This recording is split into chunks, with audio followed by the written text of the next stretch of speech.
Toda mi vida la pasé trabajando en los campos de caña de azúcar de Veracruz. A mis 78 años, estas manos curtidas por décadas de sol y trabajo duro, habían logrado algo que parecía imposible para un hombre de mi origen. Había amasado una fortuna considerable. Primero fueron unas cuantas hectáreas que compré con mis ahorros, luego un pequeño molino, después una distribuidora de azúcar que abastecía a toda la región. Mis 3 hijos, Roberto, Patricia y Miguel, habían crecido viéndome levantarme antes del amanecer y regresar después del anochecer, siempre con tierra bajo las uñas y el rostro quemado por el sol.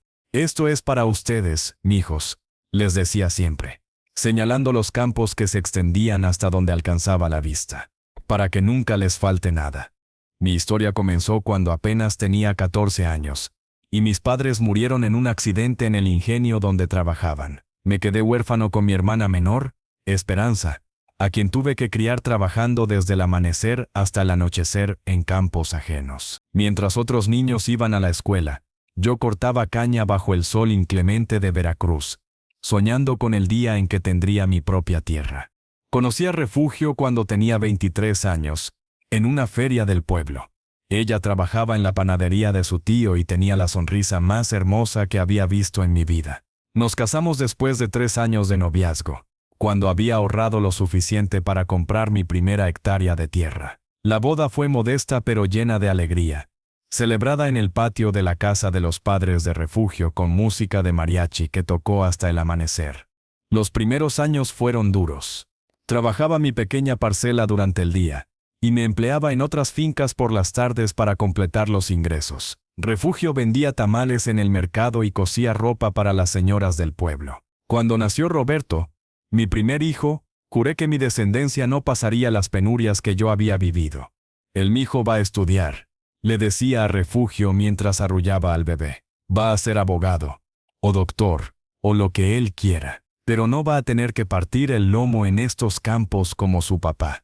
Patricia llegó 2 años después, y Miguel 3 años más tarde. La casa se llenó de risas infantiles, de gritos y travesuras. Trabajaba con más ahínco que nunca, expandiendo poco a poco mis terrenos, comprando maquinaria usada que reparaba yo mismo por las noches. Refugio se encargaba de que los niños fueran siempre limpios a la escuela, con sus uniformes planchados y sus útiles completos, aunque eso significara que nosotros comiéramos frijoles toda la semana. Roberto era el más estudioso. Desde pequeño se la pasaba con los libros, preguntando sobre todo, soñando con la ciudad grande. Patricia tenía el carácter fuerte de su madre, pero también su bondad. Se encargaba de cuidar a Miguel, el menor, que era travieso, pero de buen corazón. Los domingos, después de misa, nos sentábamos todos en el portal de nuestra casa a tomar café con leche, mientras los niños jugaban en el patio. Esos eran los momentos más felices de mi vida. Cuando Roberto cumplió 15 años, ya tenía claro que quería ser abogado.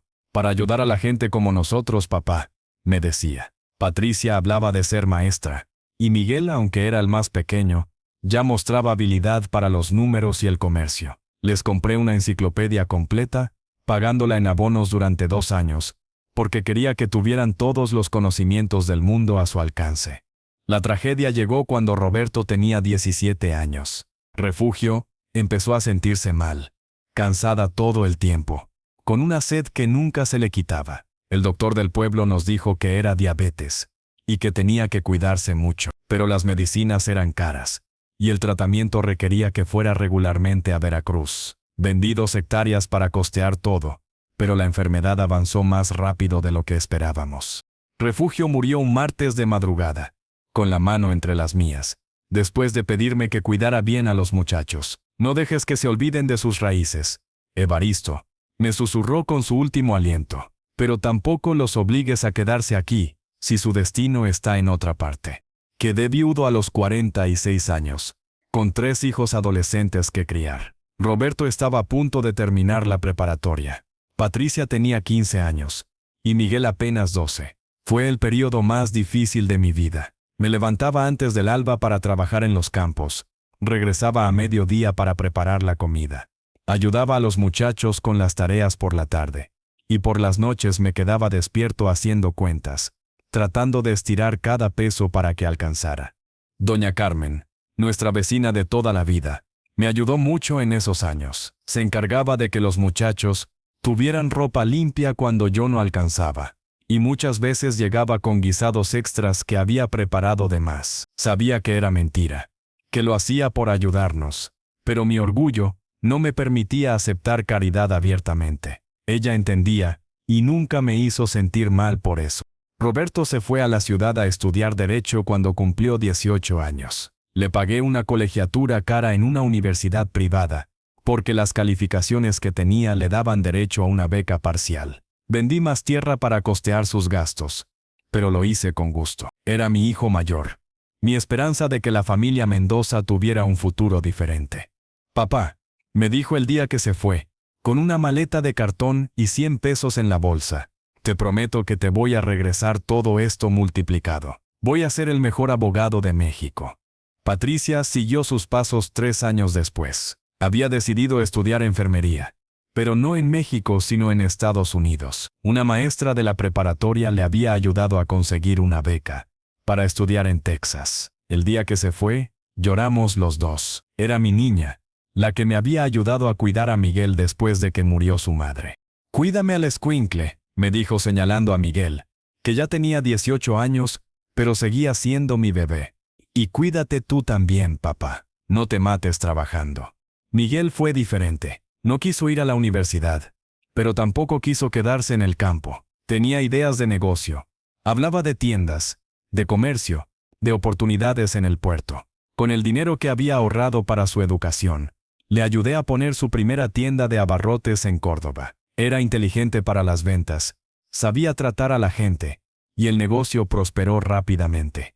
Para entonces, yo ya había logrado expandir considerablemente mis propiedades. Los años de trabajo duro habían dado resultado. Tenía 8 hectáreas productivas, un molino moderno, y había comenzado a comprar caña a otros productores pequeños para procesarla y venderla directamente a las refinerías. El dinero empezó a llegar más fácilmente, pero los hábitos de ahorro y trabajo nunca se me quitaron. Construí la casa grande cuando cumplí 55 años. No era ostentosa, pero era sólida, con un portal amplio donde poder recibir a mis hijos cuando vinieran de visita. Tenía cuartos suficientes para todos ellos, y para los nietos que esperaba tener algún día. El comedor era grande, con una mesa de madera maciza donde imaginaba las reuniones familiares de los domingos. Roberto se recibió de abogado con mención honorífica y consiguió trabajo en un bufete prestigioso de la Ciudad de México. Patricia terminó su carrera de enfermería y se quedó en Houston, donde conoció a un médico méxico-americano con quien se casó. Miguel expandió su negocio y ya tenía 3 tiendas cuando cumplió 25 años. Los 3 habían progresado. Los 3 tenían sus propias familias, y los 3 habían comenzado a ver a su padre como un vestigio de un pasado que preferían olvidar. Las visitas se habían vuelto esporádicas al principio, después francamente raras. Roberto venía por Navidad, siempre con prisa, siempre revisando su teléfono, siempre con algún caso urgente que lo tenía preocupado. Patricia llamaba cada mes, pero las conversaciones se habían vuelto mecánicas. ¿Cómo estás, papá? ¿Necesitas algo? ¿Todo bien en el rancho? Miguel, que vivía más cerca, era el que más me visitaba, pero incluso él había espaciado sus visitas a una vez al mes, y siempre por las tardes, siempre con prisa. Los nietos aparecían cada vez más grandes en las fotos que me enviaban por WhatsApp, pero que rara vez veía en persona. Roberto tenía 2 hijos. Roberto G.R. de 15 años, que quería ser ingeniero, y María Elena, de 12, que tocaba el piano. Los conocía más por fotografías que por convivencia. Patricia tenía 3, los gemelos Ana y Diego, de 14 años, y la pequeña Carmen de 8, nombrada así por doña Carmen, pero que nunca conoció a su tocaya. Miguel tenía uno solo, Evaristo, de 10 años, mi ahijado, que llevaba mi nombre pero que me veía como a un extraño cuando venía de visita. La mesa del comedor, que había mandado hacer pensando en las reuniones familiares de los domingos, ahora solo tenía un lugar ocupado el mío. Comía solo, viendo las noticias en la televisión que había comprado para entretener a los nietos que nunca venían. Por las tardes, Me sentaba en el portal a ver los campos de caña meciéndose con el viento, recordando los tiempos cuando esta casa se llenaba de risas. Doña Carmen seguía siendo mi vecina más cercana, literalmente y figurativamente. Su esposo, don Aurelio, había muerto 5 años atrás, así que también estaba sola. Nos hacíamos compañía sin decirlo abiertamente. Ella me llevaba café por las mañanas, y yo le arreglaba las cosas que se descomponían en su casa. Hablábamos de los viejos tiempos, de cuando nuestros hijos eran pequeños y el mundo parecía más simple. Sus hijos están muy ocupados, me decía cuando notaba mi tristeza después de alguna llamada cancelada o alguna visita pospuesta. Nunca decía nada malo de ellos, pero yo sabía lo que pensaba. Había criado a 4 hijos que la visitaban cada semana, que le llevaban a los nietos, que nunca la dejaban sola en las fiestas importantes. Los trabajadores del campo también se habían convertido en una especie de familia. Muchos de ellos llevaban años conmigo, algunos desde que eran jóvenes, conocían mi historia, sabían por qué trabajaba tanto, entendían mi soledad, sin necesidad de palabras. Don Jacinto, mi capataz, había empezado conmigo cuando apenas tenía 3 hectáreas. Ahora tenía 60 años y seguía levantándose antes que el sol para supervisar las labores. Patrón, me decía algunas tardes cuando me veía especialmente melancólico. Sus hijos van a volver. Ya va a ver que sí. Ya no son niños, Jacinto, le respondía. Tienen su vida hecha. Pero la sangre llama. Patrón, la sangre siempre llama. Todo cambió un martes de octubre cuando empecé a sentir una fatiga extraña. Al principio pensé que era la edad. Después de todo, ya tenía 78 años, y había trabajado duro toda mi vida. Pero cuando empecé a perder peso sin razón, y a tener dificultades para respirar, doña Carmen me convenció de ir al médico. Don Evaristo, me dijo el doctor Hernández en el hospital regional, después de revisar los estudios que me había mandado hacer. Tengo que ser honesto con usted. Los resultados no son buenos. Tiene un cáncer de pulmón muy avanzado. Me quedé callado, procesando la información. El doctor continuó. Por la extensión y la agresividad del tumor, me temo que le quedan aproximadamente 3 meses de vida. Tal vez un poco más si responde bien al tratamiento paliativo, pero no mucho más. Recibí la noticia con la misma serenidad con la que había enfrentado las sequías, las inundaciones, la muerte de refugio y todas las adversidades que la vida me había puesto en el camino. Asentí. Agradecí al doctor y me dirigí a casa para llamar a mis hijos. El camino de regreso a la casa se me hizo eterno. Manejé despacio por las carreteras que conocía de memoria, viendo los campos de caña que habían sido mi vida entera. Me detuve en varios lugares donde había trabajado de joven, donde había comprado mis primeras tierras, donde había construido mis sueños. Todo se veía diferente ahora que sabía que pronto lo dejaría para siempre. Llegué a casa al atardecer. Doña Carmen me estaba esperando en el portal, con esa intuición que tienen las mujeres para saber cuando algo anda mal. ¿Qué le dijeron, don Evaristo? Le conté todo. Ella lloró, yo no pude. ¿Ya le va a decir a sus hijos? Sí, respondí. Es lo que corresponde. Roberto fue el primero en contestar cuando marqué su número. Eran casi las 9 de la noche. «Papá, ¿está todo bien? Es raro que me llames tan tarde». «Hijo, necesito que vengas. Tengo algo importante que decirte». «No me lo puedes decir por teléfono. Es que tengo una audiencia mañana muy temprano y tengo que revisar unos expedientes».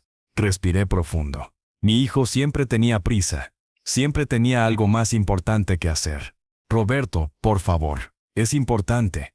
Algo en mi tono debió alarmarlo, porque cambió inmediatamente su actitud. «Está bien, papá. Está todo bien. ¿Te sientes mal? Ven, y te explico». Llegó el sábado. La conversación con Patricia fue similar. Ella estaba en el hospital, terminando su turno de noche. «Papá, ¿qué pasa? Nunca me llamas tan tarde». «Necesito que vengas, mija. Es urgente». «¿Estás enfermo? ¿Te pasó algo? Ven, y platicamos». «Salgo mañana mismo. Le voy a pedir a James que me cubra en el hospital». Miguel fue el más directo. «¿Qué tienes, papá? Se oye raro tu voz». «Tengo que contarte algo importante, hijo. ¿Puedes venir mañana?» «Voy ahorita mismo». No, mañana está bien, pero ven temprano. Esa noche no dormí. Me quedé en el portal viendo las estrellas, recordando todos los momentos importantes de mi vida. La muerte de mis padres, mi boda con Refugio, el nacimiento de cada uno de mis hijos, sus primeros pasos, sus graduaciones, las veces que me habían llenado de orgullo. También recordé los momentos duros, las enfermedades, las pérdidas de cosecha, la muerte de Refugio, la soledad de los últimos años. ¿Qué hice mal, vieja?, le pregunté al viento, como si Refugio pudiera escucharme.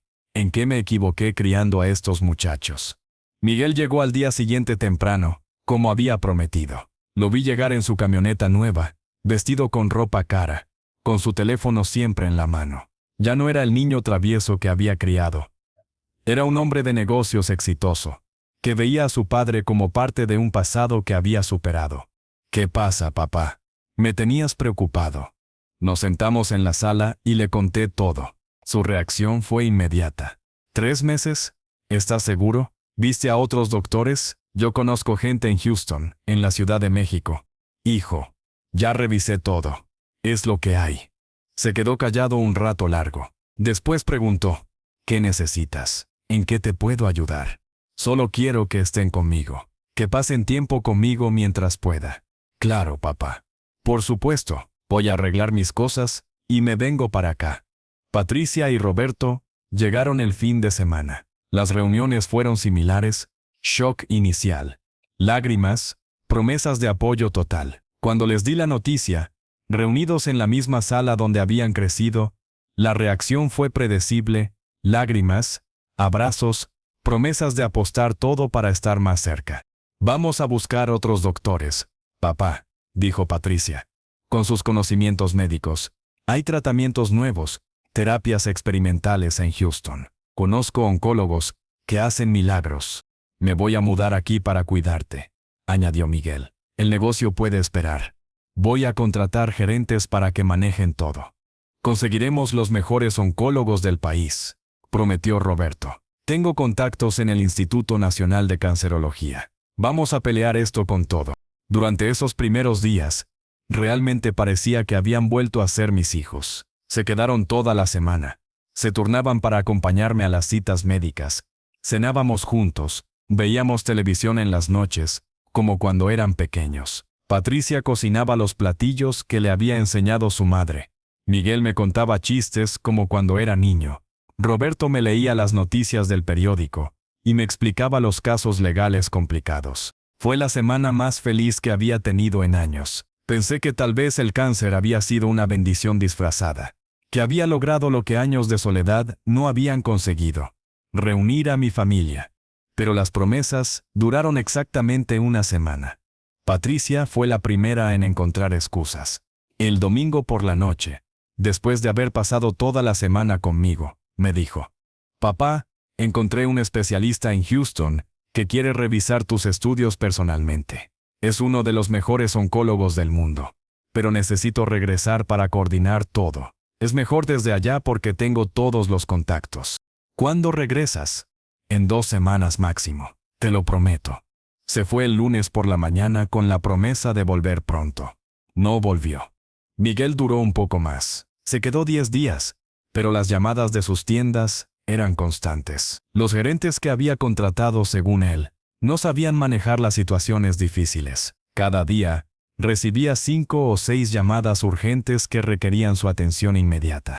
Papá, me dijo el jueves de la segunda semana, tengo que resolver unas cosas urgentes en el puerto. Hay un problema con un embarque de productos que puede costarme mucho dinero.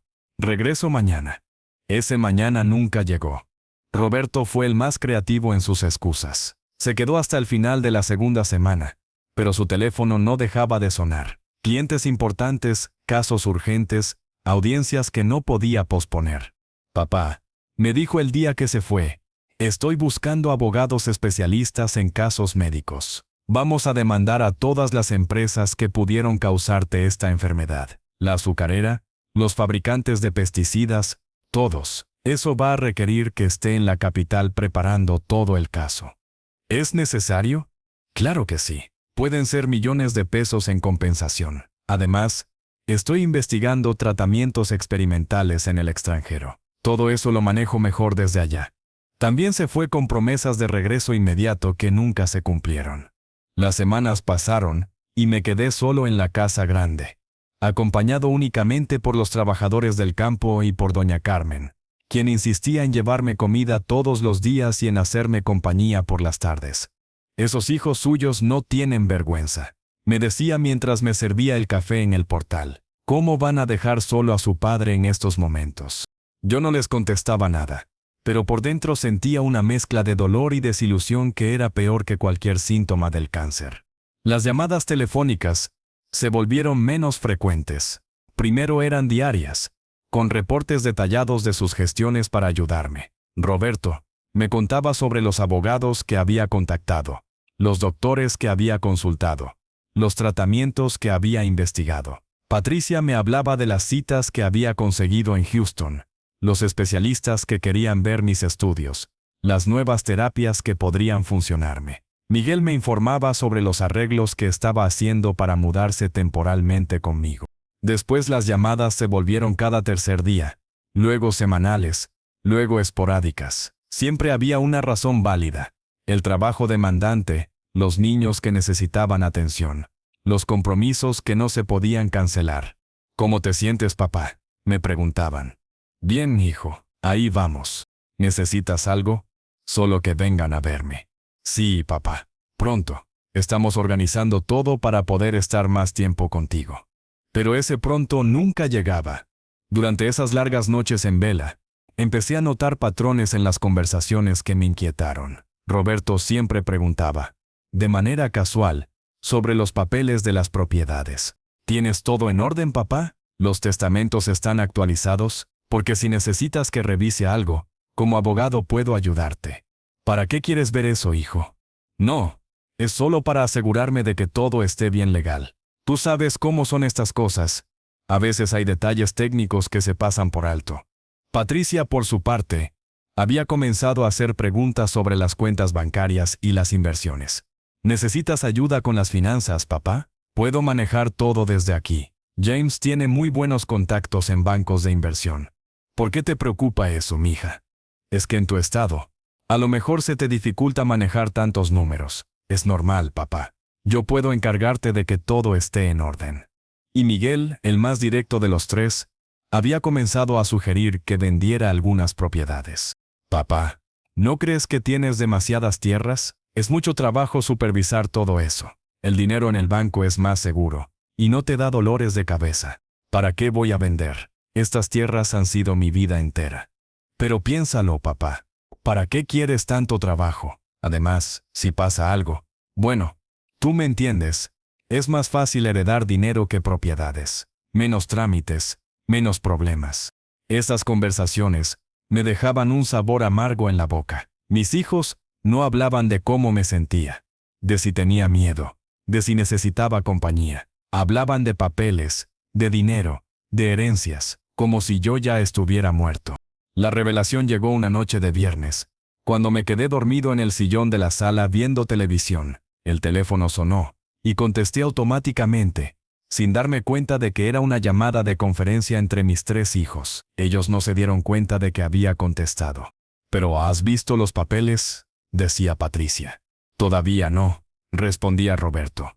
El viejo es muy reservado con esas cosas, pero Miguel dice que hay por lo menos 8 propiedades, más la distribuidora de azúcar, más las cuentas del banco. ¿Cuánto crees que sea en total?, preguntaba Patricia. Miguel hizo unos cálculos, contestaba Roberto. Dice que unos 20 millones de pesos, tal vez más, pero hay que actuar rápido. Los doctores dijeron 3 meses y ya van casi 2. ¿Y si mejora?, preguntaba Miguel, que acababa de entrar a la conversación. Roberto se rió con una risa fría que me heló la sangre. ¿Has visto las radiografías? No hay manera, es cuestión de semanas. El doctor me dijo en privado que probablemente no llegue ni al mes. ¿En privado?, preguntó Patricia. ¿Cuándo hablaste con el doctor? Fui a verlo la semana pasada. Le dije que era su hijo y que necesitaba saber la verdad para preparar a la familia. Me enseñó todos los estudios. El cáncer ya hizo metástasis al hígado y a los huesos. Es cuestión de días. Sentí como si me hubieran dado un puñetazo en el estómago. Roberto había ido a hablar con mi doctor a mis espaldas. Había conseguido información médica confidencial, haciéndose pasar por un hijo preocupado, cuando en realidad era un buitre calculando cuándo podría alimentarse del cadáver. Entonces tenemos que apurarnos, dijo Miguel. Yo creo que deberíamos ir todos este fin de semana y convencerlo de que arregle todos los papeles. ¿Cómo?, preguntó Patricia. Le decimos que es para simplificar las cosas, respondió Roberto. Que es mejor tener todo claro antes de que pase lo que tenga que pasar. Como abogado, puedo preparar todos los documentos. ¿Y si se niega? No se va a negar, dijo Miguel. Está muy débil, muy confundido. Además, si le decimos que es para evitarnos problemas legales después, va a acceder. Tú sabes cómo es. Siempre pensando en nosotros. Se rieron los tres. Se rieron de mi ingenuidad, de mi amor por ellos, de mi deseo de protegerlos incluso después de muerto.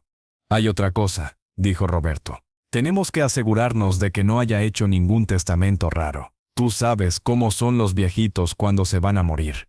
A veces se ponen sentimentales y dejan dinero a las iglesias o a los trabajadores. ¿Crees que haría eso?, preguntó Patricia, con genuina preocupación. No lo sé, respondió Roberto. Pero hay que estar seguros. Miguel, tú que estás más cerca, ¿has visto si ha tenido visitas de abogados o notarios? No que yo sepa, pero tampoco he estado muy pendiente últimamente. Pues hay que estar pendientes, dijo Roberto. Este fin de semana vamos todos y resolvemos todo de una vez. Colgué el teléfono con manos temblorosas. Me quedé sentado en la oscuridad de la sala, procesando lo que acababa de escuchar. No era la traición lo que más me dolía, sino la frialdad con la que hablaban de mi muerte, como si fuera una transacción comercial que había que resolver eficientemente. Durante toda la noche estuve despierto, recordando momentos con cada uno de mis hijos. Los había cargado cuando eran bebés, los había cuidado cuando estaban enfermos, los había consolado cuando tenían pesadillas, les había enseñado a andar en bicicleta, los había llevado a sus primeros días de escuela. Había pagado sus carreras universitarias vendiendo pedazos de mi alma en forma de tierra.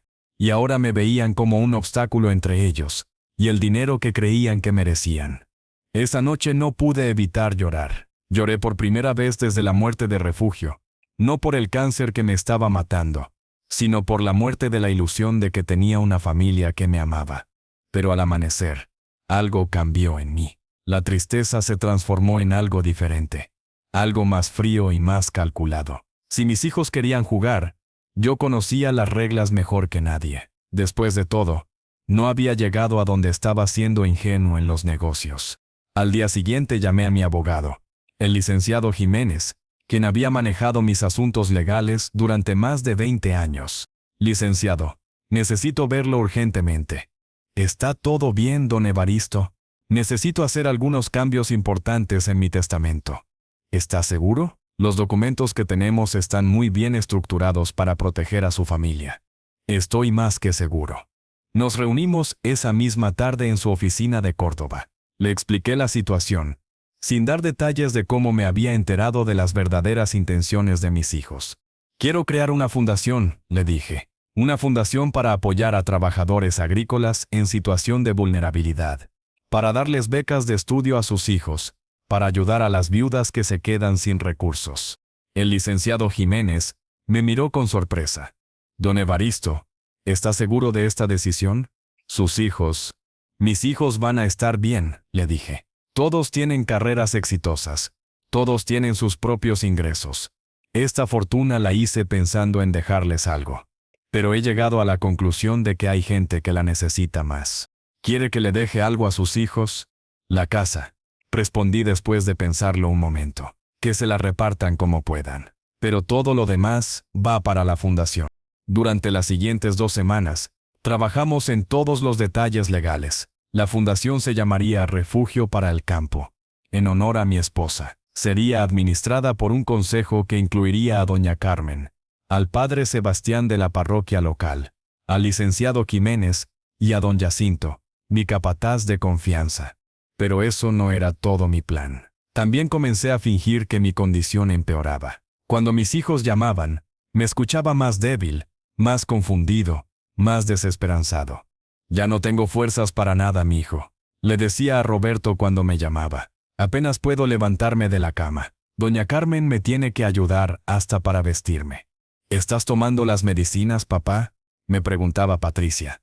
Sí, mija, pero ya no me hacen nada. El doctor dice que ya no hay mucho que hacer, que solo es cuestión de tiempo. ¿Necesitas que vayamos?, preguntaba Miguel, aunque por su tono se notaba que esperaba que dijera que no. No, hijo, ¿para qué se van a mortificar viéndome así? Mejor guarden fuerzas para para cuando tengan que venir al funeral.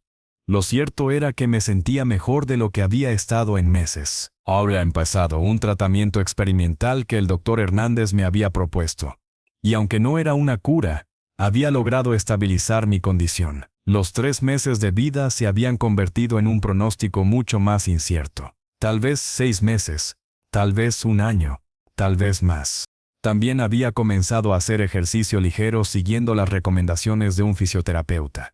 Había mejorado mi dieta con la ayuda de una nutrióloga y había empezado a tomar clases de meditación con el padre Sebastián para manejar la ansiedad y la depresión que me había causado el diagnóstico inicial. Pero mis hijos no sabían nada de esto. Durante esas semanas, también hice algo más, comencé a documentar todo. Grabé las conversaciones telefónicas, donde hablaban de mi herencia. Tomé fotografías de los calendarios, donde marcaban las fechas de mis visitas programadas, que nunca se cumplían, y guardé todos los mensajes de WhatsApp, donde me daban excusas por no venir a verme. También hablé largamente con doña Carmen, don Jacinto, y el padre Sebastián sobre mis planes. Los 3 conocían bien a mis hijos, los habían visto crecer, y entendían perfectamente por qué había tomado esta decisión. Don Evaristo, me dijo doña Carmen una tarde mientras tomábamos café. Yo crié a mis 4 hijos aquí al lado suyo. Los vi crecer junto con los suyos. Y sí puedo decirle que hay una diferencia grande entre unos y otros. ¿Qué diferencia?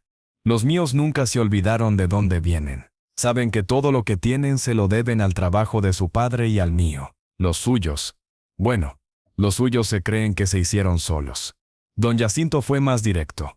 Patrón, esos muchachos ya no son los niños que conocí. Se han vuelto como los patrones de antes, esos que veían a los trabajadores como animales. Solo que ahora lo ven a usted igual. El padre Sebastián, siempre más diplomático, me dijo: Evaristo, Dios nos pone pruebas difíciles. A veces la prueba es la pobreza, a veces la enfermedad, a veces la pérdida de los seres queridos. Pero la prueba más difícil de todas es la abundancia, porque nos puede hacer olvidar quiénes somos realmente. Mientras tanto, seguía recibiendo llamadas esporádicas de mis hijos. Roberto me hablaba cada 2 semanas para preguntarme cómo seguía. Pero siempre terminaba la conversación diciendo: Papá, cuando te sientas listo tenemos que platicar de algunas cosas importantes. Cosas legales que es mejor arreglar con tiempo. Patricia me llamaba desde Houston para contarme sobre tratamientos milagrosos que había escuchado mencionar a sus colegas médicos. Pero cuando le preguntaba cuándo vendría a visitarme, siempre tenía alguna excusa relacionada con el hospital, con los niños o con los trámites migratorios. Miguel era el más insistente con el tema de las propiedades. Papá, ¿no has pensado en simplificar tu situación? Tener tantas tierras debe ser muy estresante para ti en estos momentos. Yo puedo ayudarte a vender algunas y meter el dinero en inversiones más seguras. ¿Para qué, hijo? Para que no tengas preocupaciones, y también para que cuando llegue el momento, sea más fácil para nosotros manejar todo. Ahí estaba otra vez esa frase. Cuando llegue el momento. Hablaban de mi muerte con la misma naturalidad con la que hablarían del clima.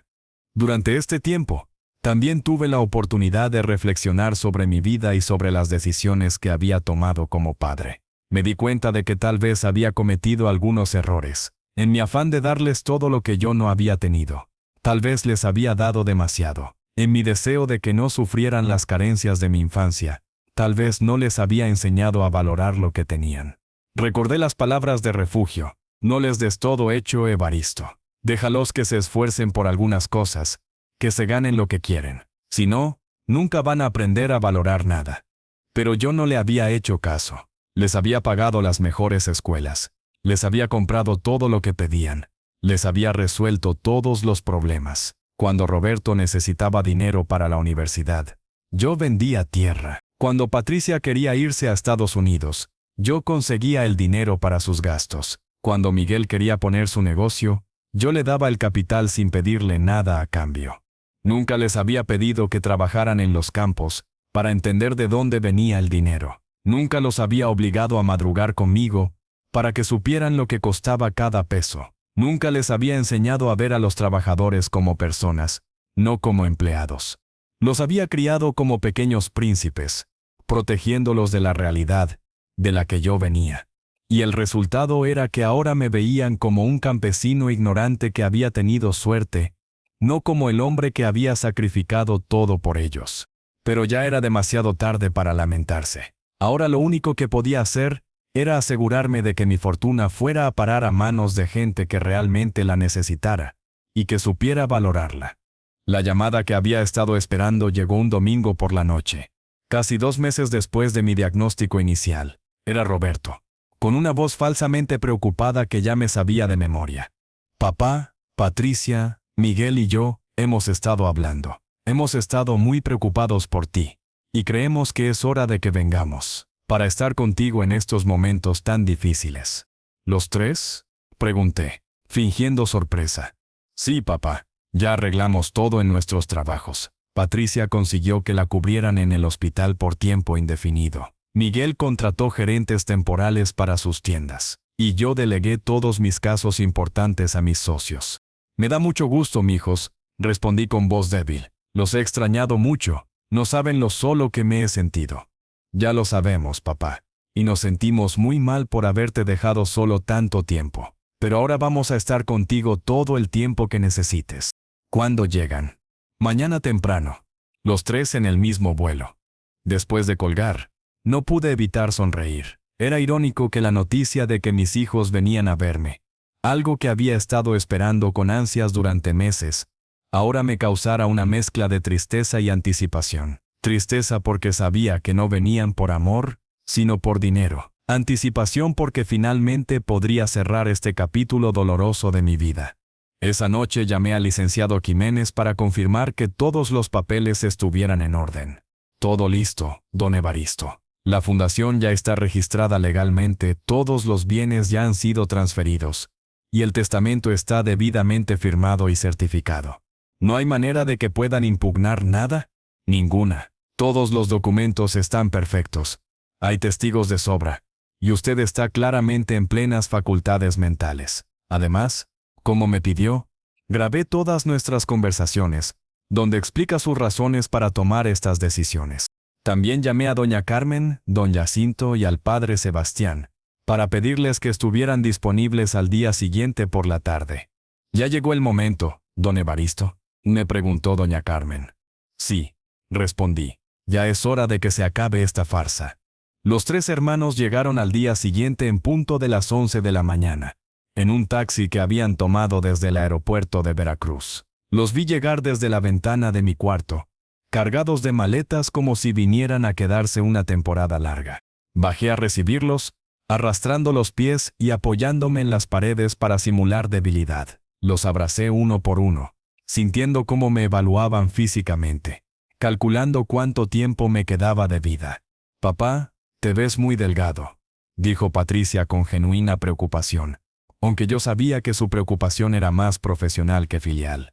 Sí, mija, ya casi no como nada, no tengo apetito. ¿Estás tomando las medicinas?, preguntó Roberto. Las que puedo, respondí. Algunas me dan mucha náusea, otras me marean. Ya el doctor me dijo que solo tome las que me hagan sentir más cómodo.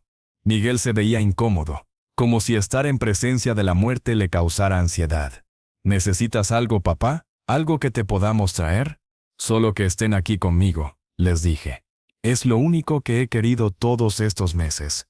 Durante los primeros días, interpretaron perfectamente el papel de hijos devotos. Se turnaban para estar conmigo, me preparaban comida que fingía no poder terminar. Veían telenovelas conmigo en las tardes, y me acompañaban a caminar lentamente por el portal de la casa. Pero yo los observaba actuar, y no podía evitar sentir una mezcla de admiración y desprecio por su capacidad histriónica. Eran buenos actores, había que reconocerlo. Si no hubiera escuchado aquella conversación telefónica, tal vez hasta me habría creído que realmente habían venido por amor. Patricia se encargaba de revisar mis medicinas y de preguntarme constantemente sobre mis síntomas. Roberto se ofrecía a ayudarme con cualquier papeleo que tuviera pendiente. Miguel insistía en revisar las cuentas del rancho para asegurarme de que todo estuviera en orden. Gradualmente, comenzaron a mostrar su verdadera cara. «Papá», me dijo Patricia una tarde mientras fingía que me ayudaba a organizar unos documentos, «he estado revisando tus estados de cuenta. Hay algunas irregularidades que me preocupan». «¿Qué tipo de irregularidades?», pregunté, haciéndome el confundido. «Bueno, hay movimientos grandes de dinero que no entiendo, transferencias a cuentas que no reconozco. Es muy confuso para alguien en tu estado». «¿En mi estado?». «Bueno, ya sabes, con la enfermedad, con las medicinas, es normal que te cueste trabajo concentrarte en estas cosas. Por eso estamos aquí, para ayudarte». Roberto fue más directo. Al tercer día de su visita, se sentó conmigo en el portal después de la cena y me dijo: «Papá, necesitamos hablar de cosas prácticas, del funeral, del testamento, de cómo vamos a manejar todo cuando llegue el momento». «¿Ya tienes todo arreglado?», preguntó Miguel, que se había unido a la conversación, intentando sonar casual. «Porque si necesitas ayuda organizando los papeles, yo puedo encargarme de todo». Los dejé hablar, asintiendo débilmente, fingiendo confusión y cansancio. Era increíble la facilidad con la que hablaban de mi muerte y de mis bienes, como si yo ya no estuviera presente. «La casa principal, obviamente habría que venderla», decía Roberto. «Es demasiado grande y está muy lejos de la ciudad. Sería muy difícil mantenerla. Yo podría quedarme con las tiendas», añadía Miguel. «Es lo que mejor conozco, y ya tengo la infraestructura para manejarlas.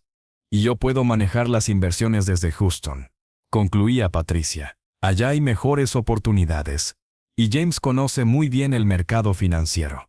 Durante esas conversaciones, yo me limitaba a sentir vagamente y a decir cosas como: «Sí, hijos, ustedes saben más de esas cosas que yo, o hagan lo que crean conveniente». Por las noches, después de que creían que me había dormido, los escuchaba hablar en la cocina o en el portal, haciendo planes más detallados. «¿Ya averiguaste cuánto valen las tierras?», le preguntaba Roberto a Miguel. «Hablé con un valuador de Córdoba. Dice que por hectárea podemos sacar entre 200 y 300 mil pesos, dependiendo de la ubicación». «¿Y la distribuidora?». «Esa está más difícil de evaluar, pero tiene contratos muy buenos con las refinerías. Yo calculo que vale unos 5 millones. ¿Has visto si tiene deudas importantes?». «Por lo que he podido revisar, no. El viejo siempre fue muy cuidadoso con eso. De hecho, creo que tiene más dinero del que pensábamos». También los escuché discutir sobre el funeral. «Tiene que ser algo digno», decía Patricia. «Pero tampoco hay que exagerar. La gente del pueblo ya sabe que tenía dinero». «¿En cuánto calculan que saldría todo?», preguntaba Roberto. «Con un ataúd decente, flores, música, comida para la gente, unos 200,000 pesos máximo», respondía Miguel. «Es poco, comparado con lo que vamos a heredar», añadía Roberto. Escuchar esas conversaciones era como recibir puñaladas. No solo planeaban cómo repartirse mis bienes, sino que ya tenían calculado hasta el costo de mi funeral, viéndolo como un gasto menor que había que cubrir para acceder a mi fortuna. Durante el día, seguían interpretando su papel de hijos amorosos. Me leían el periódico, me contaban historias de sus hijos, me traían agua cuando fingía tener sed. Pero yo ya había visto su verdadera cara, y cada muestra de cariño fingido me dolía más que la peor de las traiciones. Una tarde Patricia trajo a colación el tema que más les preocupaba. «Papá, ¿tienes testamento actualizado?». «Creo que sí», respondí vagamente. «¿Crees? Es importante estar seguro. ¿Quieres que Roberto lo revise? Como abogado, puede asegurarse de que todo esté bien». «¿Dónde lo tienes?», preguntó Roberto inmediatamente. «En la caja fuerte del despacho. ¿Podrías traerlo para que lo revisemos juntos?». «Es necesario». «Sí, papá», insistió Miguel. «Es mejor tener todo claro antes de que, antes de que sea demasiado tarde. Está bien, les dije. Mañana se los traigo. Esa noche, mientras ellos seguían haciendo planes en la cocina, yo estaba en mi cuarto preparando el acto final de esta obra que habíamos estado representando durante semanas. Saqué de la caja fuerte una copia del Testamento Viejo, el que había hecho años atrás, donde les dejaba todo a mis hijos. También saqué todos los documentos de las propiedades, los estados de cuenta bancarios y los títulos de las empresas, todo lo que ellos habían estado esperando ver. Pero también preparé otro folder, uno que contenían los documentos reales, el Nuevo Testamento, los papeles de la fundación y las grabaciones de todas sus conversaciones que había estado recopilando durante semanas. A la mañana siguiente, me levanté temprano y me vestí con mi mejor ropa. Me puse la guayabera blanca que Refugio me había regalado en nuestro último aniversario. Me peiné cuidadosamente y hasta me puse un poco de la colonia que usaba en las ocasiones especiales. Cuando mis hijos bajaron a desayunar, me encontraron sentado en el comedor, erguido, con una sonrisa que no habían visto en semanas, y con los folders de documentos sobre la mesa. «Buenos días, hijos», les dije con una voz clara y fuerte que los tomó completamente por sorpresa. «Papá, ¿te ves diferente?», dijo Patricia, frunciendo el ceño con desconcierto. «Me siento diferente», respondí. «De hecho, me siento muy bien. Siéntense, por favor. Tenemos que hablar». Los tres se miraron entre sí, claramente confundidos por el cambio súbito en mi apariencia y mi actitud. El hombre débil y confundido de los días anteriores había desaparecido, y en su lugar estaba el Evaristo Mendoza que había construido un imperio desde la nada. «Primero que nada», comencé, «quiero agradecerles por estos días. Ha sido muy educativo». «¿Educativo?», preguntó Roberto, sin entender todavía lo que estaba pasando. «Sí, y he aprendido mucho sobre ustedes, sobre lo que realmente sienten por su padre». El tono de mi voz había cambiado completamente. Ya no era el de un hombre moribundo y desesperanzado, sino el del empresario astuto que había salido de la pobreza más absoluta para construir una fortuna.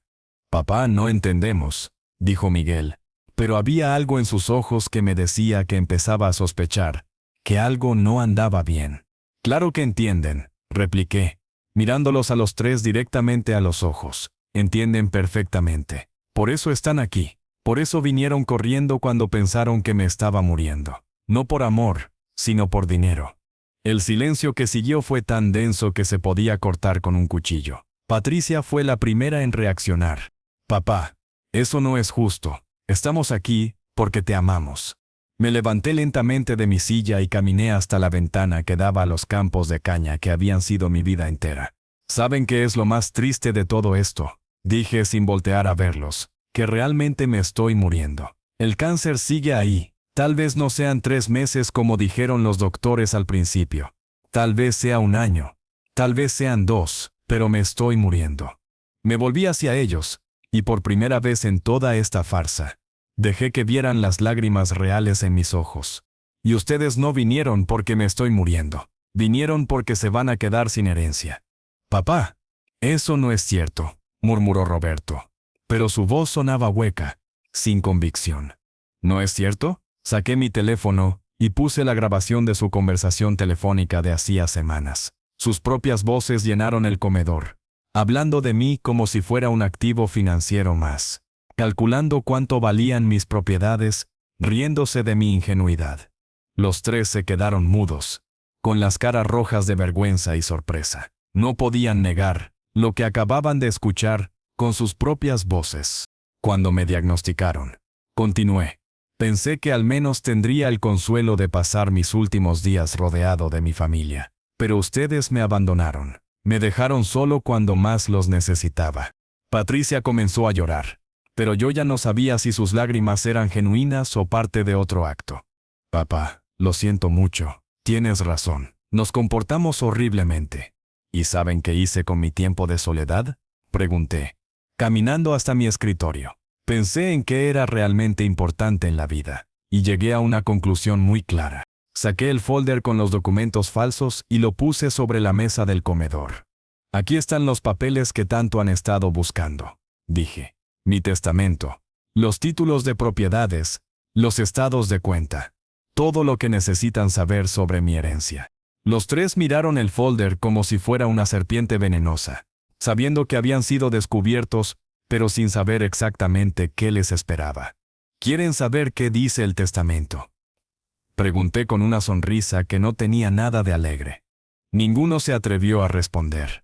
Dice que todo, absolutamente todo lo que construí durante mi vida, se va a una fundación para ayudar a familias de trabajadores agrícolas. Familias que entienden lo que significa cuidar a sus padres. Familias que no abandonan a sus ancianos cuando se enferman. La reacción fue inmediata y reveladora. Miguel fue el primero en explotar. «¿Estás loco? Somos tu familia. Ese dinero es nuestro por derecho». Ahí estaba la verdad desnuda. No hubo pretensiones de tristeza por haber herido mis sentimientos. No hubo disculpas por su comportamiento. Solo indignación porque su plan había fallado. ¿Por derecho?, les pregunté con una mezcla de lástima y desprecio. ¿Qué derecho? El derecho que ganaron abandonándome. El derecho que merecen por tratarme como un estorbo durante años. «Papá, podemos cambiar», dijo Patricia, intentando recuperar el control de la situación. «Podemos ser mejores. Dame una oportunidad. Ahora, cuando ya no les conviene, cuando se dan cuenta de que su plan no funcionó». Roberto se puso de pie bruscamente, mostrando finalmente su verdadera personalidad. «Esto es ridículo. Vamos a impugnar ese testamento. Ningún juez va a permitir que desheredes a tus hijos por una fundación de caridad». «Pueden intentarlo», respondí con calma. «Pero resulta que el licenciado Jiménez grabó todas nuestras conversaciones, donde explico mis razones para tomar estas decisiones. Y tengo documentado cada una de sus visitas en los últimos 5 años, mejor dicho, la falta de ellas». Saqué entonces el segundo folder, el que contenía los documentos reales. «Además», continué, «la fundación ya está funcionando. Durante estas semanas, que ustedes han estado aquí planeando cómo repartirse mi dinero, yo he estado transfiriendo todo a la Fundación Refugio para el Campo. Ya no hay nada que heredar». El silencio que siguió fue ensordecedor. Los vi procesar la información, dándose cuenta de que habían sido superados en su propio juego por el viejo campesino al que habían subestimado. Pero dije, suavizando mi tono por primera vez en toda la conversación, «Hay algo que sí les voy a dejar». Los tres me miraron con una mezcla de esperanza desesperada y desconfianza total. «Les voy a dejar esta casa, para que se la repartan como puedan. Y más importante, les voy a dejar la oportunidad de conocer a su padre antes de que muera realmente». Me acerqué a la fotografía de Refugio, que estaba sobre la repisa de la chimenea. «No al hombre con dinero», continué, «sino al hombre que los crió, que trabajó toda su vida pensando en ustedes, que los amó a pesar de todo». Patricia fue la primera en quebrarse completamente. Se levantó de su silla y me abrazó, llorando como no había llorado desde que era niña. Estas lágrimas sí me parecieron genuinas, lágrimas de vergüenza real, de arrepentimiento verdadero. «Perdóname, papá. Perdóname por ser tan egoísta, por abandonarte, por pensar solo en el dinero. No merecemos tu perdón, pero te lo pido de rodillas». Miguel la siguió, con lágrimas que parecían lavar años de resentimiento y negligencia. «Papá, tienes razón en todo. Nos convertimos en personas horribles. Queremos conocer a ese hombre del que hablas. Queremos aprender a amarte como debimos hacerlo siempre». Roberto fue el último en acercarse, y el que más trabajo le costó tragarse su orgullo. Cuando finalmente me abrazó, pude sentir que algo se rompía en su pecho, algo duro y frío que había crecido alrededor de su corazón durante años. «Hijo», le dije, «el dinero se acaba, las propiedades se venden, las empresas quiebran, pero una familia que se ama de verdad es la única herencia que vale la pena dejar». Y mientras los cuatro nos abrazábamos en esa casa que había visto tantas lágrimas y tanta soledad, supe que, independientemente de cuánto tiempo me quedara de vida, había logrado algo más valioso que cualquier fortuna. Había recuperado a mis hijos. Los meses que siguieron fueron los más felices que había tenido desde la muerte de Refugio. Mis hijos se quedaron conmigo, no por obligación ni por interés, sino por amor genuino. Conocieron por primera vez al hombre que había construido todo lo que ellos habían dado por sentado. Me acompañaron a recorrer los campos donde había empezado con nada, Me escucharon contar historias de mi infancia que nunca les había compartido. Entendieron finalmente de dónde venían y qué había costado llegar hasta donde estaban.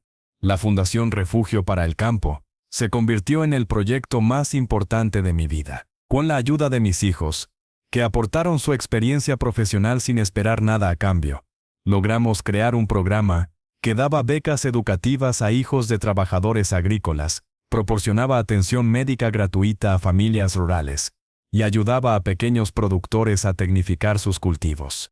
Roberto usó sus conocimientos legales para estructurar la fundación, de manera que fuera completamente transparente y eficiente. Patricia estableció contactos con hospitales de Houston para conseguir equipos médicos donados y tratamientos especializados. Miguel aportó su experiencia comercial para crear una red de distribución que permitía a los pequeños productores vender sus cosechas a mejores precios. Por primera vez en años, trabajamos juntos como familia hacia un objetivo común, no para enriquecernos, sino para ayudar a otros a salir de la pobreza como yo había logrado hacerlo décadas atrás.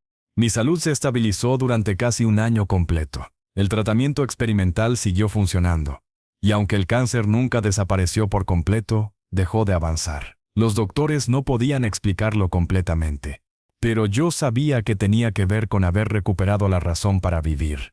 Durante ese tiempo, mis nietos vinieron a conocer realmente a su abuelo. Roberto Jr. pasó un verano completo conmigo, aprendiendo sobre agricultura y descubriendo que le gustaba trabajar con las manos. María Elena vino en Navidad y tocó el piano en la sala de la casa grande, llenando los espacios que habían estado silenciosos durante tanto tiempo. Los gemelos de Patricia, Ana y Diego, vinieron durante las vacaciones de primavera y se enamoraron de los campos de caña, pidiendo que les enseñara a manejar la maquinaria. La pequeña Carmen, que ya tenía 9 años, se volvió inseparable de doña Carmen, aprendiendo a hacer tortillas y a cuidar las gallinas. Y mi ahijado Evaristo, el hijo de Miguel, finalmente entendió por qué llevaba mi nombre, y se sintió orgulloso de ello. Una tarde de domingo, mientras toda la familia estaba reunida en el portal de la casa grande, exactamente como yo había soñado tantos años atrás, Roberto me hizo una pregunta que había estado esperando. Papá, ¿fue todo planeado desde el principio, desde que te diagnosticaron el cáncer? No, respondí honestamente. Al principio realmente creí que vendrían a cuidarme por amor. El plan surgió cuando me di cuenta de que solo venían por dinero. ¿Cómo pudiste perdonarnos?, preguntó Patricia. Después de todo lo que te hicimos. Porque aprendí algo que su madre me enseñó hace muchos años, respondí, mirando la fotografía de Refugio. Me dijo que el amor verdadero no se trata de lo que recibes, sino de lo que das, y que a veces tienes que perder algo para ganar algo mucho más valioso. Miguel, que había estado callado durante la conversación, finalmente habló. Papá, ¿alguna vez te arrepientes de haber donado todo el dinero? Jamás, respondí sin dudarlo. Ese dinero hubiera desaparecido en unos años entre ustedes tres. Pero lo que hemos construido juntos con la fundación va a durar generaciones.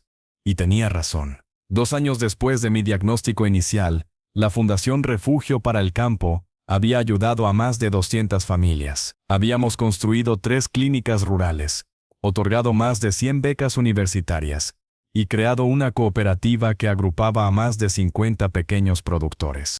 Pero más importante que todo eso, había recuperado a mi familia. No la familia que había imaginado tener, sino la familia que realmente tenía.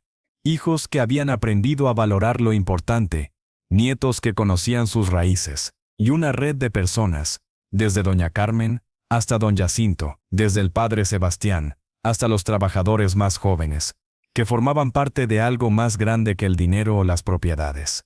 El cáncer finalmente regresó con fuerza durante mi 3er año de diagnóstico. Esta vez, no hubo tratamientos que funcionaran. No hubo esperanzas de remisión. Pero esta vez, no estaba solo. Mis 3 hijos se turnaron para cuidarme durante mis últimos meses. No por obligación, no por herencia, sino por amor genuino. Roberto tomó una licencia de 6 meses de su bufete.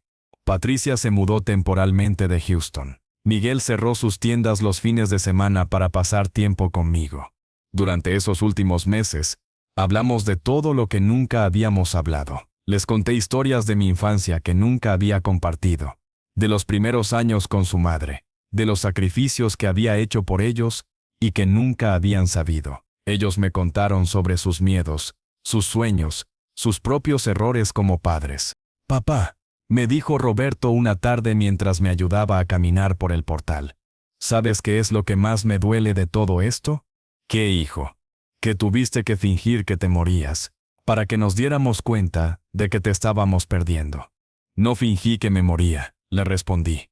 «Fingí que me moría más rápido. Pero desde el día del diagnóstico, cada día que he vivido ha sido un regalo». Patricia, que había estado escuchando nuestra conversación, se acercó y se sentó en el escalón del portal. «Papá, tengo que confesarte algo. Durante todos estos años, parte de mí pensaba que eras, bueno, que eras solo un campesino con suerte. No entendía realmente lo que habías logrado. ¿Y ahora? Ahora me doy cuenta de que eres el hombre más inteligente que conozco. No solo por el dinero que hiciste, sino por la manera en que nos enseñaste la lección más importante de nuestras vidas». Miguel, que nunca había sido muy expresivo con sus emociones, se unió a nosotros en el portal. «Papá, quiero que sepas que voy a seguir trabajando en la fundación toda mi vida. Y voy a enseñarle a mi hijo todo lo que tú me enseñaste a mí estos últimos años». «¿Qué le vas a enseñar?» «Que la riqueza verdadera no se mide en pesos, sino en la gente que llora cuando te mueres, y en la gente que sonríe porque viviste». Esas palabras me llegaron al corazón más profundo que cualquier medicina. Durante mis últimas semanas, la casa se llenó de visitas, no solo de mi familia directa, sino de toda la gente que había sido parte de mi vida. Los trabajadores del campo venían por las tardes a platicar conmigo, a contarme cómo iban sus hijos en la escuela, gracias a las becas de la fundación. Las madres de familia llegaban con comida casera y con historias de cómo las clínicas rurales habían salvado la vida de sus seres queridos. Doña Carmen, que ya tenía 82 años, se instaló prácticamente en mi casa para cuidarme. «Ni crea que se va a morir sin que yo esté aquí», me decía. «Después de tantos años de ser vecinos, ya somos familia». Don Jacinto, mi capataz de toda la vida, venía todas las mañanas a darme el reporte de los campos, aunque yo ya no tenía nada que ver con las operaciones. «Es que se ve raro el campo sin usted recorriéndolo, patrón», me decía. El padre Sebastián venía 2 veces por semana, no solo para los asuntos espirituales, sino para platicar sobre la fundación y sobre los planes futuros. «Don Evaristo», me dijo una tarde, «usted va a seguir vivo en cada niño que estudia una carrera gracias a sus becas, en cada familia que se cure en las clínicas, en cada trabajador que tenga una vida más digna gracias a la cooperativa». El día que morí fue un martes de marzo, al amanecer. Había pasado la noche platicando con mis hijos, viendo las estrellas desde mi cama que habían movido al portal para que pudiera estar cerca de los campos que tanto amaba. «¿Tienen miedo?», les pregunté. «¿De qué, papá?», respondió Patricia. «De quedarse sin padre». «Ya no», dijo Roberto, «porque ahora sabemos que nos diste algo que nadie nos puede quitar. Nos enseñaste quiénes somos realmente. Y nos diste la oportunidad de ser mejores personas», añadió Miguel. Mis últimas palabras fueron para agradecer. Agradecí a Dios por haberme dado la oportunidad de ver a mis hijos convertirse en las personas que siempre había esperado que fueran. Agradecí haber tenido tiempo para conocer realmente a mis nietos. Agradecí poder irme sabiendo que mi vida había servido para algo más que acumular dinero. Pero sobre todo, agradecí haber aprendido que el amor verdadero no se hereda, se gana. Y que la única riqueza que realmente importa es la que puedes llevarte contigo cuando te vas. El amor de las personas que tocaste, las vidas que mejoraste, y la certeza de que el mundo es un poquito mejor porque viviste en él. Mi funeral fue exactamente lo opuesto de lo que mis hijos habían planeado años atrás. No fue un evento costoso para impresionar a la gente del pueblo. Fue una celebración de vida donde participaron cientos de personas cuyas vidas habían sido tocadas de alguna manera por mi historia.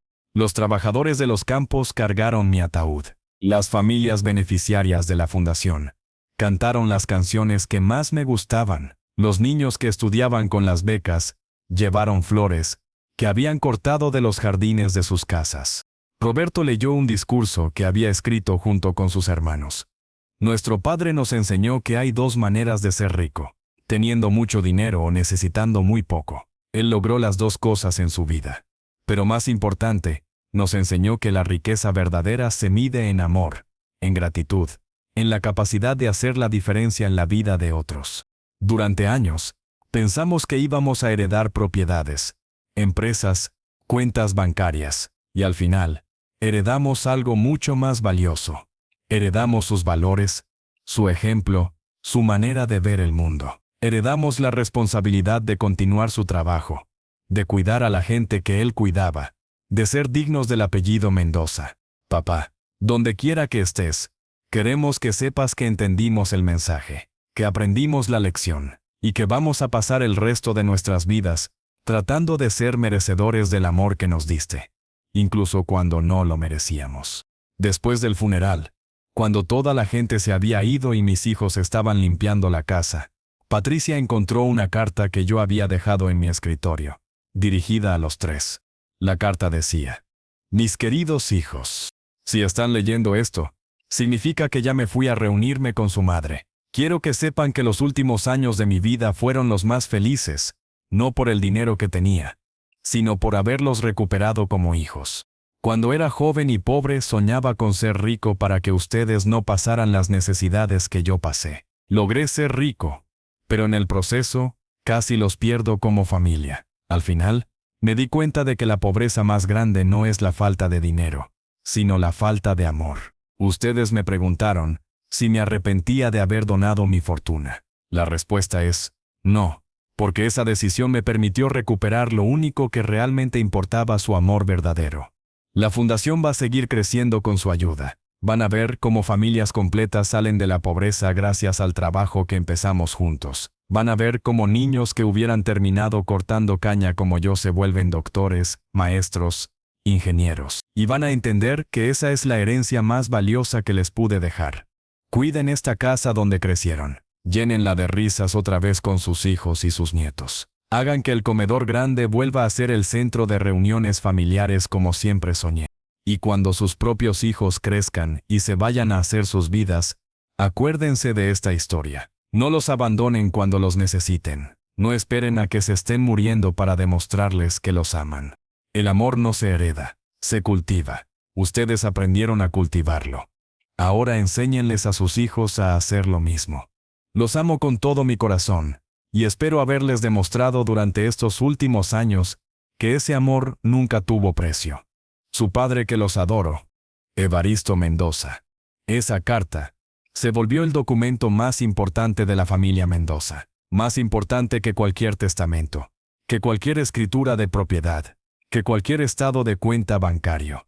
Los años que siguieron confirmaron que mi plan había funcionado completamente. Mis hijos se hicieron cargo de la fundación, con una dedicación que nunca habían mostrado hacia sus propios negocios. Roberto dejó el bufete prestigioso y se mudó de regreso a Veracruz para administrar los programas legales de la fundación. Patricia convenció a su esposo de mudarse a México y establecieron una clínica especializada que atendía gratuitamente a familias rurales. Miguel expandió la cooperativa hasta convertirla en la más importante de la región.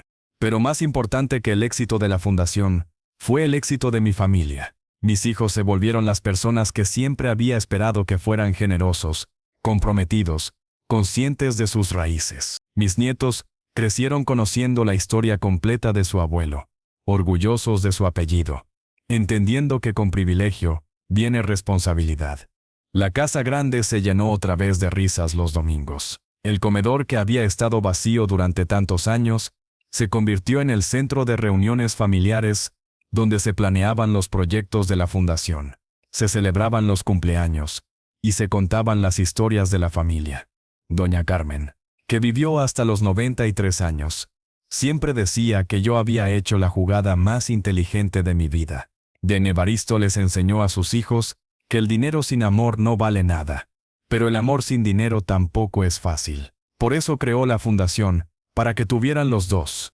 10 años después de mi muerte, la Fundación Refugio para el Campo había crecido hasta convertirse en una de las organizaciones no gubernamentales más importantes de México. Había ayudado a más de 2,000 familias, construido 20 clínicas rurales, otorgado más de 500 becas universitarias y creado una red de cooperativas que beneficiaba a más de 3.000 pequeños productores. Pero el éxito más grande no se medía en números, sino en transformaciones humanas. Roberto, que había sido un abogado frío y calculador, se había convertido en un defensor apasionado de los derechos de los trabajadores rurales. Patricia, que había visto a su padre como un campesino ignorante, se había vuelto una experta en medicina rural que daba conferencias internacionales sobre atención médica en comunidades marginadas. Miguel, que solo había pensado en acumular dinero, se había convertido en un empresario social que ayudaba a otros a salir de la pobreza. Y mis nietos, que habían crecido escuchando la historia completa de su abuelo, habían tomado la decisión de continuar el legado familiar. Roberto Jr. estudió agronomía y se especializó en agricultura sustentable. María Elena se hizo médica como su tía Patricia. Los gemelos Ana y Diego estudiaron administración de empresas para manejar las cooperativas. La pequeña Carmen, que ya no era tan pequeña, estudió trabajo social, y mi ahijado Evaristo siguió mis pasos y estudió ingeniería agrícola. Todos ellos trabajaban en la fundación durante sus vacaciones escolares. Todos conocían personalmente a las familias beneficiarias. Todos entendían que su apellido venía con una responsabilidad. En el 20º aniversario de mi muerte, mis hijos organizaron un evento especial en la Casa Grande. Vinieron cientos de personas cuyas vidas habían sido tocadas por la fundación. Médicos rurales que habían estudiado con nuestras becas, maestros que enseñaban en escuelas que habíamos construido, empresarios que habían empezado con créditos de la cooperativa.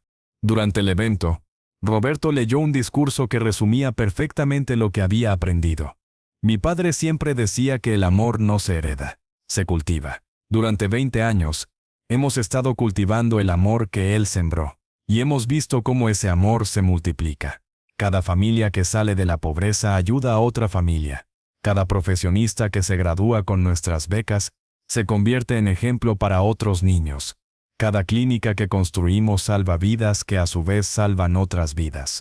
Papá nos enseñó que la riqueza verdadera no está en lo que acumulas, sino en lo que compartes. No está en lo que guardas, sino en lo que das. No está en lo que dejas cuando te mueres, sino en lo que siembras mientras vives. Hoy, 20 años después de su partida, podemos decir con orgullo que entendimos la lección, que fuimos dignos de su amor, y que su herencia verdadera, no el dinero que donó, sino los valores que nos enseñó, sigue creciendo y multiplicándose. Gracias, papá, por enseñarnos que el amor es la única riqueza que crece cuando la compartes. Esa noche, después de que todos los invitados se fueron, mis 3 hijos se quedaron en el portal de la Casa Grande, en los mismos lugares donde habíamos tenido aquella conversación final, años atrás.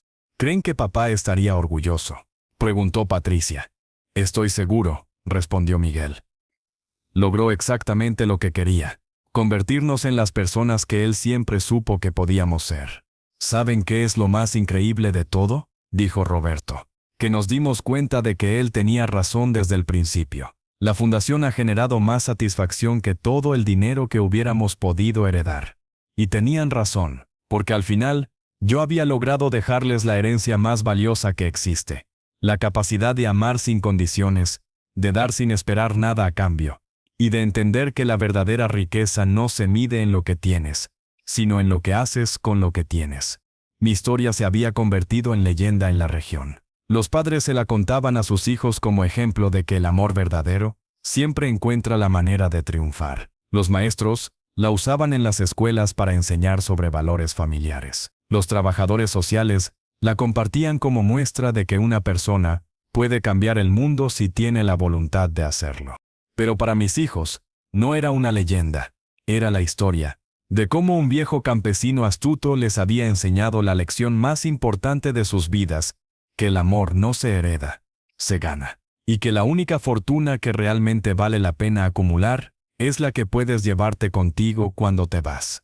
El amor de las personas que tocaste, las vidas que mejoraste, y la certeza de que el mundo es un poco mejor porque exististe. Porque al final, esa es la única herencia que realmente importa.